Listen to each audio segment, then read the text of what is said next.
నమస్తే, welcome to 4 Sides TV. Kamareddy municipal chairperson Nittu జాహ్నవిపై అవిశ్వాస తీర్మానాన్ని ప్రవేశపెట్టాలని జిల్లా కలెక్టర్కు కాంగ్రెస్ పార్టీ మున్సిపల్ కౌన్సిలర్లు వినతి పత్రాన్ని అందజేశారు. కాంగ్రెస్ పార్టీ ఆధ్వర్యంలోనే కామారెడ్డి అభివృద్ధి జరుగుతుందని జిల్లా కాంగ్రెస్ పార్టీ జిల్లా అధ్యక్షుడు కైలాస్ శ్రీనివాసరావు అన్నారు. 27 మంది కాంగ్రెస్ పార్టీకి చెందిన కౌన్సిలర్లతో అవిశ్వాస తీర్మానాన్ని అందజేసినట్లు చెప్పారు.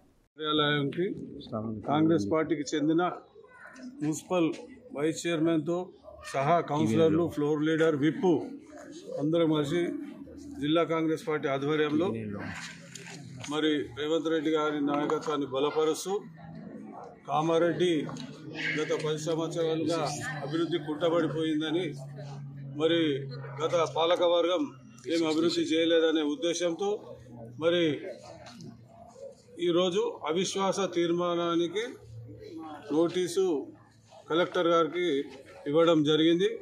వారు న్యాయపరంగా, చట్టపరంగా మాకు సమయం తొందరగా, వీలైనంత తొందరగా అవిశ్వాస తీర్మానానికి మరి నోటీసు ఇచ్చి మరి వీలైనంత తొందరగా సమావేశం ఏర్పాటు చేయాలని మేము కాంగ్రెస్ పార్టీ పక్షాన కోరుతున్నాం.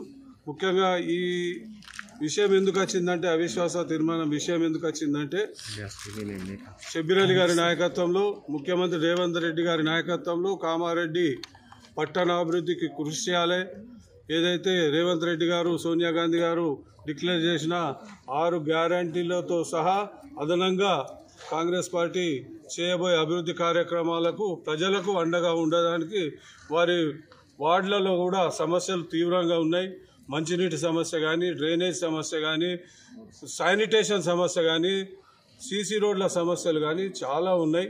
మరి రాబోయేది వేసవికాలం, మరి దానిపై కూడా శ్రద్ధ వహించాలని చెప్పేసి మరి ప్రభుత్వం ద్వారా నిధులు ఎక్కువ తీసుకురావాలి. మరి ప్రభుత్వం కాంగ్రెస్ పార్టీ ఉంది, షబ్బీర్ అలీ గారి నాయకత్వంలో, రేవంత్ రెడ్డి గారి నాయకత్వంలో మరి వీలైనంత తొందరగా ఈ అవిశ్వాసంకు మద్దతు ఇచ్చిన కౌన్సిలర్లందరికీ కూడా మరి నేను జిల్లా కాంగ్రెస్ పార్టీ పక్షాన కృతజ్ఞతలు తెలియజేస్తూ మరి వెంటనే కలెక్టర్ గారు డేటు ఇవ్వవలసిందిగా మీ ద్వారా నేను కోరుతున్నాను.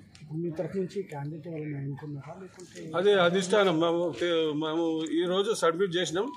తర్వాత పిసిసి అధ్యక్షులు రేవంత్ రెడ్డి గారు, ముఖ్యమంత్రి గారు, షబ్బీర్ అలీ గారు ఎవరిని నిర్ణయిస్తే వారికి తప్పకుండా ఏకతాటిపై వారినే మేము గెలిపించగలుగుతామని తెలియజేస్తున్నాం. మెజార్టీ సంఖ్య నోటీసుకు సరిపోయేంత మెజార్టీ ఉంది.